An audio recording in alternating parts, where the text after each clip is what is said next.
اور آج میری اسپیچ بھی انہوں نے مکمل ہونے نہیں دی. کل انہوں نے اپنے ممبران کو 1-1 گھنٹہ سے بھی زیادہ دیا ہے اور ہماری باری تک نہیں آنے دی. آج جب میری اسپیچ شروع ہوئی تو انہوں نے مجھے پوری مکمل بھی کرنے نہیں دی.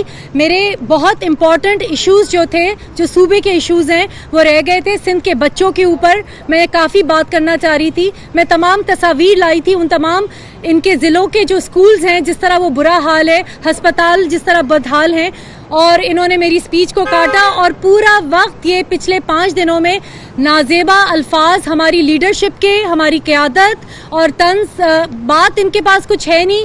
کرپشن اور اپنی مس مینجمنٹ کے ان کے پاس کوئی اس کا جواز نہیں ہے, مگر سارا وقت یہ ہماری لیڈرشپ کو برا بھلا کرتے ہیں, لان تان بولتے ہیں.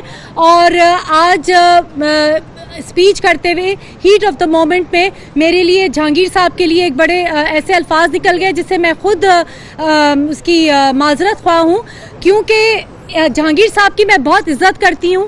ان کی بڑی قربانیاں ہیں پارٹی کے لیے. انہوں نے بڑا تحریک انصاف آج جس مقام پہ کھڑی ہے وہ جہانگیر صاحب کی محنت اور کاوشوں کی بدولت ہے. مگر ہم عدالتوں کا احترام کرتے ہیں. عدالتیں جو ہیں ہم ان کی جو بھی فیصلہ ہے ان کا احترام کرتے ہیں.